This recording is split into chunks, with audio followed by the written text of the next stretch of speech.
Chers fidèles auditeurs et auditrices, bonjour et loué soit Jésus-Christ à jamais. Frères et sœurs dans la foi, bienvenue à votre émission dominicale sur le chemin de la vie en ce dimanche 13 octobre 2024, 28e dimanche du temps ordinaire, année liturgique B. Vends ce que tu as et suis-moi. Chers frères et sœurs en Christ, ouvrons nos oreilles, nos yeux et nos cœurs pour savoir reconnaître l'écho de la parole de l'appel apostolique, pour que nous entendions et accueillions d'un cœur ouvert l'appel du Christ au projet de Dieu pour le salut des hommes. Bien-aimés, nous sommes souvent prisonniers inconscients de bien de choses qui entravent notre marche à la suite du Christ. Au menu ce dimanche, nous aurons la lecture et la méditation de l'Évangile selon saint Marc au chapitre 10 des versets 17 à 30. Ensuite, nous partagerons quelques nouvelles informations de l'Église universelle et particulière. Pour vous servir, nous sommes Jean Doumga à la cabine technique, réalisation Pascal Menois, coordination Abbé Ghislain Diampoussimo. Comme invité du jour pour la méditation de la parole de Dieu, nous avons la joie d'accueillir dans ce studio l'abbé Jean-Bernard Zeke, recteur de la cathédrale Notre-Dame des Apôtres de Ngaoundéré, directeur diocésain des œuvres pontificales missionnaires et directeur adjoint du service diocésain de l'innovation, de la performance et de la qualité. À la présentation, Victor Bouba et moi-même, bienvenue au Nanena. Installez-vous confortablement. Êtres et mots de notre histoire, paroles venues du fond des temps, portées de main en main par tout un peuple, tissées dans nos mémoires, gravées dans notre chair. Paroles venues du fond des temps, Dieu dans notre histoire. Passe la porte, ouvre le livre, la parole fait vivre. Passe la porte, ouvre le livre. Le Seigneur soit avec vous. Évangile de Jésus-Christ selon saint Marc. Nde Yeesu nangi laawol fahin, goɗɗo wari be doggugo, tuggi koppi yeeso maako, ƴamimo, moodibbo boɗɗo, ɗume mi waɗata haa mi heɓa ngeendam duumiiɗam? Yeeso jaabi mo, ngam ɗume a wi'ata mi boɗɗo? Sey gooto tan woni boɗɗo, Allah on. A andi umrooji, taa mbar hoore, taa waɗ njeenu, taa wujju, taa seeda fewre, taa waɗ rikici, teddin baaba ma e daada ma. Kanko o wi'i, moodibbo, ɗum fuu mi reeni ɗum diga mi ɓingel tawon. Yeeso yiɗi mo, laari mo, wi'i, nden kam lutti sey gootum. Sooru ko a mari fuu, hokku ɗum talaka en, bana non a heɓata ndeesaari haa asama. Nden war tokkam. Nde o nani bolɗe ɗe, ɓerɗe maako naawi, o dilli, ngam o diskuɗo masin. Yeeso laari pukara en muɗum, wi'i ɓe, kayya, caɗɗum riskuɓe nasta laamu Allah. Pukara en kayɗini ngam bolɗe maako, amma Yeeso wi'i fahin, ɓikkoy am, nastugo laamu Allah ɗum caɗɗum. Ngeelooba saalo nder wurde baatal ɓuri hoygo dow diskuɗo nasta laamu Allah. Pukara en kayɗini masin, ɓe ƴamƴamtiri. To ni, moy waawata hisugo? Yeeso sutti ɓe, wi'i, haa yimɓe waɗataako, amma haa Allah ɗum waɗoto, ngam kuuje fuu baɗoto haa Allah. Nden Piyeer wi'i mo, ndaa minin min accu kuuje fuu, min tokkima. Yeeso wi'i, gonga min bo miɗon wi'a on, koo moy acci saare mum, malla derɗiraaɓe mum, malla daada mum, malla baaba mum, malla ɓikkoy mum, malla ngesa mum, ngam dalila am e linjila, fakat o heɓtan ɗum cowi temerre nden ngeendam maako, cuuɗi e derɗiraaɓe e daatiraaɓe e ɓikkoy e gese be tooñaare fuu. Nder jamanuru warandu boo o heɓan ngendam duumiɗam. En ce temps-là, Jésus se mettait en route quand un homme accourut et tomba à ses genoux, lui demanda: Bon maître, que dois-je faire pour avoir la vie éternelle en héritage? Jésus lui dit: Pourquoi dire que je suis bon? Personne n'est bon, sinon Dieu seul. Tu connais les commandements: ne commets pas de meurtre, ne commets pas d'adultère, ne commets pas de vol, ne porte pas de faux témoignages, ne fais de tort à personne, honore ton père et ta mère. L'homme répondit: Maître, tout cela je l'ai observé depuis ma jeunesse. Jésus posa son regard sur lui et il l'aima. Il lui dit: Une seule chose te manque, va, vends ce que tu as et donne-le aux pauvres. Alors tu auras un trésor dans le ciel. Puis viens, suis-moi. Mais lui, à ces mots, devint sombre et s'en alla tout triste, car il avait de grands biens. Alors Jésus regarda autour de lui et dit à ses disciples: Comme il sera difficile à ceux qui possèdent des richesses d'entrer dans le royaume de Dieu. Les disciples étaient stupéfaits de ces paroles. Jésus, reprenant la parabole, leur dit: Mes enfants, comme il est difficile d'entrer dans le royaume de Dieu, il est plus facile à un chameau de passer par le trou d'une aiguille qu'à un riche d'entrer dans le royaume de Dieu. De plus en plus, déconcertés, les disciples se demandèrent entre eux: Mais alors, qui peut être sauvé? Jésus les regarde et dit: Pour les hommes c'est impossible, mais pas pour Dieu, car tout est possible à Dieu. Pierre se mit à dire à Jésus: Voici que nous avons tout quitté pour te suivre.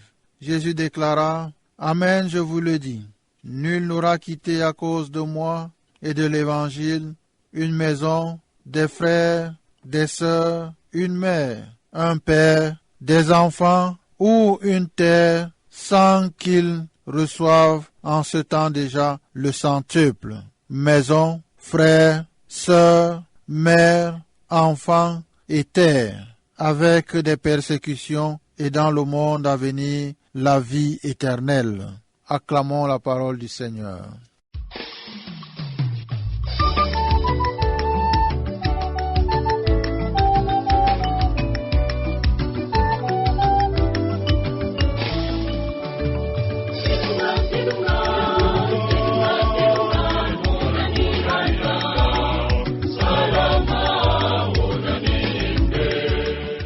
Amis auditeurs et auditrices, bien-aimés du Seigneur, bonjour et bienvenue à la méditation de ce 28e dimanche du temps ordinaire B, en ce mois d'octobre, mois dédié à la prière pour les missions.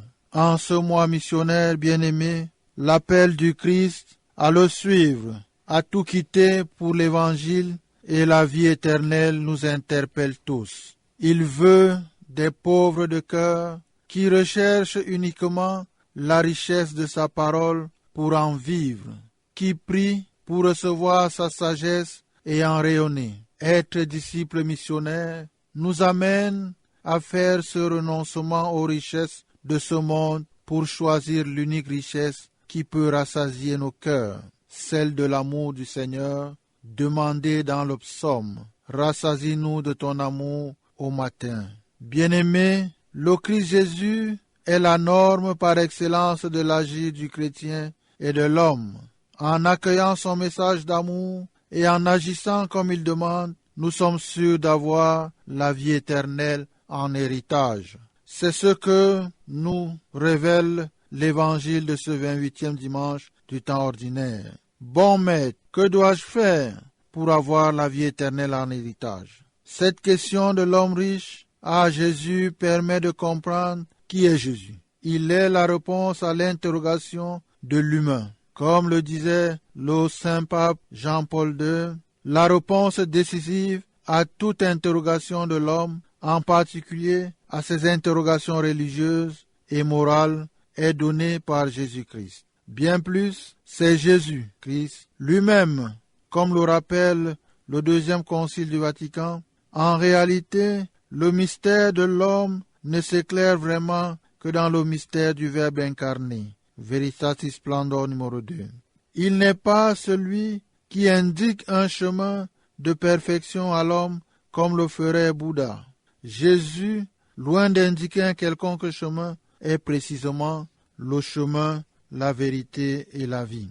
La promesse de Jésus à quiconque quitte tout à cause de lui et de l'Évangile assure d'entrer dans la vie éternelle, dans le royaume. C'est impossible à l'être humain, mais c'est possible avec Dieu. En ce mois missionnaire, célébrons l'appel qu'il continue de lancer à tous de le suivre et de se donner pour l'Évangile et le royaume. Enfin, laissons Dieu rendre possible nos désirs d'embrasser la mission de tout notre cœur. Cet appel se retrouve également dans le thème de la Journée mondiale des missions. Allez et invitez tout le monde au banquet. Matthieu 22, 9. Dans le viens et suis-moi, comme dans le aller et inviter tout le monde, il y a un appel à se mettre en route. L'homme riche qui cherche à avoir la vie éternelle dans l'Évangile n'a pas trouvé la joie, mais la tristesse dans le matérialisme. La voie des commandements est perfectible par le Christ qui n'est pas venu abolir mais accomplir par faire la loi et les prophètes. Suivre les commandements, c'est important, mais l'agir moral de l'homme, mais l'Évangile est plus exigeante et invite à aller toujours un peu plus loin dans l'engagement à suivre le Christ. Va, vends tout ce que tu as et donne-le aux pauvres, alors tu auras un trésor au ciel, puis viens, suis-moi. Nous avons là le résumé des exigences de la vie chrétienne. L'accueil de la parole de Dieu doit nous mettre en mouvement de manière à changer de cap pour n'avoir Dieu que pour le Christ et son idéal de vie. De façon tranchée, bien-aimés, être chrétien, c'est suivre le Christ. Il nous faut donc découvrir dans notre vie cette chose qui nous manque pour être parfait dans le vécu de la parole de Dieu. Voici donc un homme, chers frères et sœurs, qui ne vole pas, il ne boit pas, il ne fume pas, il ne drague pas. Bien des mères se contenteraient d'un si bon fils. La question qu'il pose révèle un cœur ouvert. Maître, que faut-il faire pour avoir en héritage la vie éternelle? Saint Marc note que Jésus se mit à l'aimer avant de lui dire « Va, vends tout ce que tu as, donne-le aux pauvres, et tu auras un trésor dans le ciel. Puis viens, suis-moi. » Quelle exigence, chers frères et sœurs! L'on découvre par cet évangile de Marc la nécessité de revoir notre attachement aux biens et aux richesses. C'est l'invitation à quitter les sécurités illusoires de l'argent et du matériel pour aimer et soutenir les petits, les pauvres, car les richesses passent, mais l'amour demeure et dispose pour l'homme des trésors dans le ciel. Seul l'homme capable d'un tel renoncement est digne de la Saecula Christi. Le Christ, Verbe éternel du Père, parole salutaire dont parle la deuxième lecture, doit être la seule sécurité de l'homme. Avec lui, il n'y a pas de demi-mesure. Il nous faut donc sortir de notre zone de confort pour nous abandonner à sa providence qui est sans mesure. L'adage « pas d'omelette sans casser les œufs » trouve son sens ici, dans une perspective de prise en compte du sacrifice dans le vécu chrétien. Bien-aimés, il nous faut en effet intégrer dans notre vie le nécessaire détachement pour ne pas avoir à nous éloigner tout triste du Seigneur. La difficulté pour ceux qui possèdent des richesses d'entrer dans le royaume de Dieu est liée à la relation à ces richesses. Ce qui est mis en cause, ce ne sont pas les richesses, mais notre relation désordonnée aux richesses. Saint Paul, dans sa lettre à Timothée, nous mettait déjà en garde contre l'amour de l'argent. Il disait « La racine de tous les maux, c'est l'amour de l'argent. Pour s'y être attachés, certains se sont égarés loin de la foi et se sont infligés à eux-mêmes des tourments sans nombre. » Les richesses ne sont pas faites pour être aimées, mais utilisées. Ils sont un moyen au service des autres et non un objet de dévotion et d'adoration. Bien-aimés, puisse le Seigneur nous donner la grâce de consacrer notre amour à lui et aux hommes, nos frères et sœurs, et non aux biens qui passent. Sachons, chers frères et sœurs, avec le pape François, être reconnaissants en ce mois missionnaire pour tous ceux et celles qui ont répondu à l'appel de tout quitter pour l'annonce de l'Évangile. Je saisis, dit le pape, cette occasion pour remercier les missionnaires, hommes et femmes, qui répondent à l'appel du Christ, qui ont tout quitté pour partir loin de leur patrie et apporter la bonne nouvelle, là où les gens ne l'ont pas encore reçue, ou ne l'ont pas encore accueilli, ou l'ont accueilli récemment. Chers amis, votre généreux dévouement est une expression tangible de l'engagement pour la mission Agentes que Jésus a confiée à ses disciples. Allez de toutes les nations, faites des disciples. Continuons donc, bien-aimés, en ce mois, à prier et à remercier Dieu pour les nouvelles et nombreuses vocations missionnaires, pour l'œuvre d'évangélisation qui se poursuit jusqu'aux extrémités de la terre. Loué soit Jésus-Christ.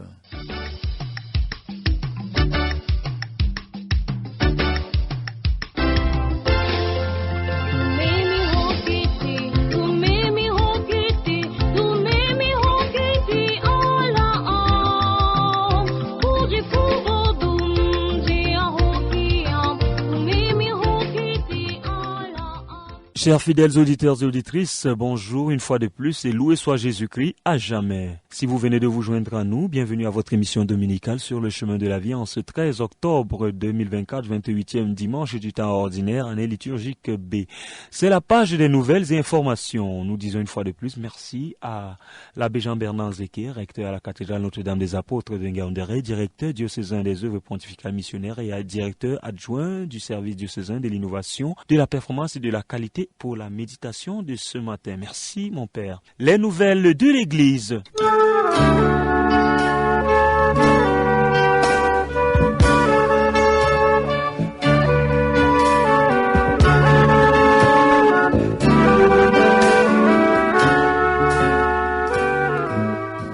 Du Vatican.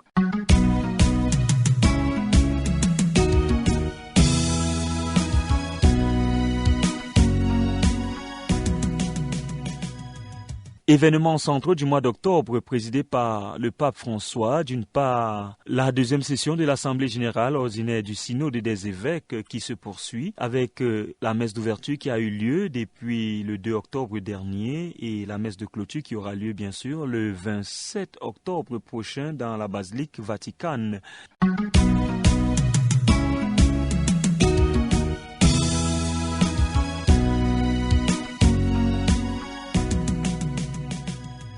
Du diocèse. Le diocèse de Ngaoundéré, honoré par sa sainteté, le pape François. En effet, l'abbé Blaise Ouanso, prêtre du diocèse de Ngaoundéré, est nommé par le Saint-Père chapelain au Vatican. Nous rendons grâce à Dieu pour cette marque de confiance à son humble serviteur et nous confions sa mission à l'intercession de Notre-Dame du Rosaire. Un nouvel élan pour l'Acadie dans la région de l'Adamawa. La cellule d'appui technique de l'Association camerounaise pour le dialogue interreligieux Acadie a procédé à la formation de 30 personnes parmi lesquelles des leaders religieux, des femmes et des jeunes. Cet événement n'a pas échappé à l'œil et à la plume du Cerdicom. De l'islam au christianisme, tous ont pris part à cette démarche inclusive et respectueuse des différences. Un véritable laboratoire de la paix où chaque membre a partagé son expérience et ses idées pour renforcer la cohésion sociale dans la région de l'Adamawa. Pendant ces 2 jours, des leaders religieux, des femmes et des jeunes ont pu discuter de ces valeurs essentielles à la paix et à l'harmonie sociale. Encadrés par les formateurs expérimentés de la cellule d'appui technique constituée de l'abbé Constant Amombor, consultant et islamologue de formation, nous écoutons pendant ces travaux un extrait avec le concours de la réalisation sur la présentation de l'Acadir. Le contexte pluriel, c'est quoi? C'est un contexte où nous ne sommes plus seuls. Il y a plusieurs autres personnes avec d'autres identités, d'autres cultures et d'autres religions. et Malaberta, project manager, les membres de l'association ont échangé sur les stratégies de promotion de l'harmonie entre les différentes communautés religieuses dans la région de la Damawa. Ok, ici, l'association camerounaise pour le dialogue interreligieux, ACADI. On va commencer par l'historique. L'idée d'initier un dialogue islamo-chrétien est née à Maroua en janvier 2001 lors de l'Assemblée générale de la conférence épiscopale des évêques du Cameroun. Des échanges, des partages d'expériences et des travaux en Carrefour ont permis aux participants de réfléchir ensemble sur les moyens concrets de renforcer la cohésion sociale au sein de leur communauté. Une méthodologie dynamique et participative qui a favorisé l'implication de chacun. Au terme de cette formation, un message fort a été lancé. Celui d'une collaboration interreligieuse dynamique capable de transcender les divergences pour bâtir un avenir plus serein. Un grand pas vers un avenir harmonieux et solidaire. Félicitations aux participants et aux organisateurs pour cette belle réussite, preuve que le dialogue interreligieux est un puissant outil pour bâtir la paix. Évêché de Ngaoundéré, chancellerie, à tous les prêtres religieux et religieuses et à tous les fidèles du diocèse de Ngaoundéré. Objet, publication de bancs pour l'ordination presbytérale. Le diacre Ntong Philippe a fini son stage diaconal à la paroisse Sainte-Famille de Mayo-Darlé. Il a présenté sa demande pour être admis à l'ordre du presbytérat. Avant d'être admis à ce ministère sacré, il faut qu'il soit établi par consultation du peuple de Dieu que le candidat n'est retenu par aucune irrégularité ni par aucun empêchement, confère canon 1025. À cet effet, les fidèles sont tenus par l'obligation de révéler à l'autorité diocésaine avant l'ordination les empêchements aux ordres sacrés dont ils auraient connaissance. Je vous invite donc en âme et conscience à porter à la connaissance de l'évêque les empêchements que vous connaîtriez au sujet du candidat. Notez bien, les publications de bancs seront faites dans toutes les paroisses du diocèse les dimanches 13, 20 et 27 octobre 2024. Recevez mes salutations cordiales en Jésus-Christ, notre Seigneur. C'est signé le 9 octobre 2024 par l'abbé Benjamin Koulagna, chancelier diocésain. Toujours de la chancellerie à tous les prêtres du diocèse de Ngaoundéré, objet réaménagement de la date du presbytérium 2024. Révérend Père, je viens par le biais de cette correspondance vous informer du réaménagement de la date du presbytérium 2024. Initialement prévu du 11 au 17 novembre 2024, cette importante rencontre se tiendra plutôt du 4 au 9 novembre et s'achèvera par l'ordination presbytérale du diacre Ntong Philippe le dimanche 10 novembre à la cathédrale Notre-Dame des Apôtres de Ngaoundéré. Dans la joie de penser que nous nous retrouverons bientôt pour vivre le presbytérium, je prie le Seigneur de vous combler de ses grâces et bénédictions. C'est signé Abbé Benjamin Koulagna, chancelier du diocèse. Toujours du diocèse, économa diocésain, l'économe diocésain au curé des paroisses, objet, collecte des offrandes en nature en vue du presbytérium 2024. Dans le cadre de l'organisation du presbytérium qui se déroulera du 4 au 11 novembre 2024, se concluant par l'ordination presbytérale du diacre abbé Philippe Tong, nous vous sollicitons pour apporter votre précieuse contribution à cette rencontre annuelle des agents pastoraux. Cet événement est l'occasion d'évaluer ensemble les activités pastorales menées dans nos différentes paroisses. Pour garantir le bon déroulement de ces journées de réflexion et d'échange, nous organisons le dimanche 3 novembre 2024 une collecte de dons en nature dans toutes les paroisses du diocèse. Ces donations permettront d'assurer la nutrition des prêtres durant toute la période du presbytérium. Nous encourageons vivement les fidèles ainsi que les âmes de bonne volonté désireuses de nourrir les prêtres à se faire enregistrer auprès de leurs curés respectifs pour coordonner leurs généreux dons. Les dons seront réceptionnés à la procure diocésaine par les stagiaires canoniques. Nous tenons à exprimer notre profonde gratitude envers les curés et les fidèles pour leur soutien permanent et leur générosité à chaque fois que le diocèse organise un événement aussi significatif. En vous remerciant d'avance pour votre grande générosité, veuillez agréer, révérend Père curé, l'expression de ma plus haute considération. C'est signé Paul Pac, économe diocésain. Codas Caritas, diocèse de Ngaoundéré, le coordinateur diocésain du programme Caritas. Objet, invitation au Conseil général de la Caritas, chers pères religieux, religieuses et membres du Conseil général. C'est avec une grande joie et un esprit de fraternité que nous vous convions au Conseil général de la Caritas qui se tiendra du 1er au 3 novembre 2024 à la paroisse Christ-Roi de Meiganga. Cet événement est une occasion précieuse de redynamiser notre engagement au service des plus vulnérables et d'unir nos forces pour incarner l'amour chrétien dans nos actions quotidienne. Le thème choisi pour cette année nous rappelle que chacun de nous, en tant que baptisé, est un membre actif de la Caritas, appelé à suivre l'exemple inspirant de la pauvre veuve que Jésus nous propose. Je vous le dis, en vérité, cette pauvre a mis plus que tous les autres. Elle a mis de son nécessaire tout ce qu'elle avait pour vivre, confère Luc chapitre 21, versets 3 et 4b. Son acte de don généreux et désintéressé est un modèle pour nous tous, nous incitant à réfléchir sur notre propre capacité à donner et à servir. Pour cette rencontre, nous attendons 3 membres par comité paroissial de Caritas. La contribution de 30 000 francs par paroisse est à reverser dans le compte de la Caritas diocésaine à la procure au plus tard le 15 octobre 2024. Nous encourageons chaque paroisse ou structure souhaitant envoyer plus de 3 participants à contacter les curés et la coordination diocésaine pour organiser les réservations nécessaires. Cette invitation s'adresse également à toutes les personnes ressources et aux fidèles désirants enrichir notre rencontre par leur présence. L'arrivée des participants est prévue le 31 octobre 2024 en soirée selon le programme que vous trouverez en pièces jointes. Nous vous implorons de venir vêtus de votre tenue de la Caritas symbolisant votre unité et notre engagement commun en participant à cet événement. Dans l'attente de votre enthousiaste participation, nous vous prions d'agréer, chers pères, religieux, religieuses et membres du Conseil général, l'assurance de notre fraternité et nos salutations cordiales en Jésus-Christ. Amour et vérité, c'est signé le coordinateur diocésain Abbé Alain Youssoufa.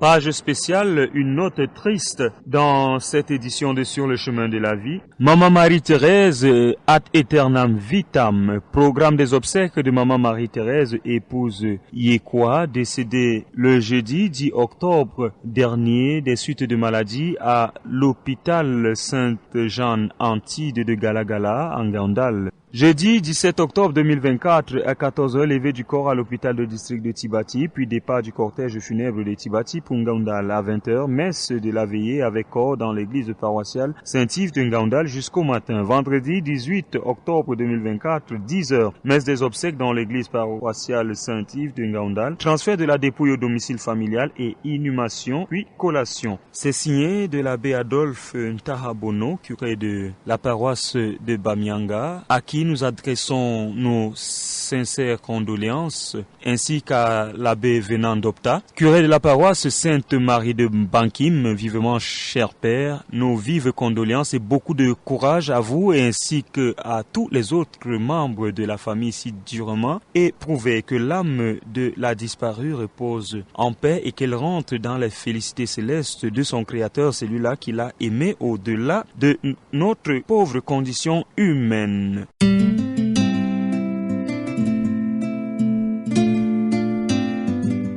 Amis auditeurs et auditrices, c'est ici que prend fin votre émission catholique sur le chemin de la vie en ce dimanche 13 octobre 2024. Pour vous servir, nous étions Jean Doumga à la cabine technique, réalisation Pascal Menois, coordination Abbé Gislain Jean Poussimo. Comme invité du jour pour la méditation de la parole de Dieu, nous avons eu la joie d'accueillir dans ce studio l'abbé Jean-Bernard Zekir. À la présentation, Victor Bouba et moi-même, bienvenue au Nanena. Votre fidélité nous honore. Contactez-nous à Sur le chemin de la vie, boîte postale 284, Ngaoundéré, numéro de téléphone 690 59 69 48 et 674 78 01 51. N'oubliez pas vos autres émissions catholiques.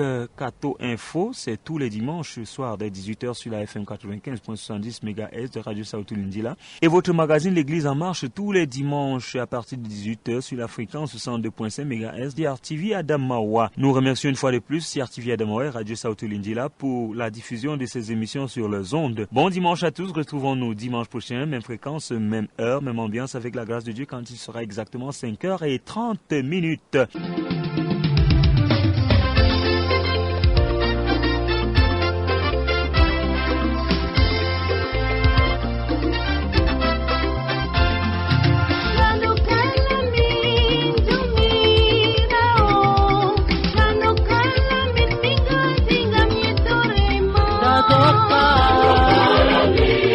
Toca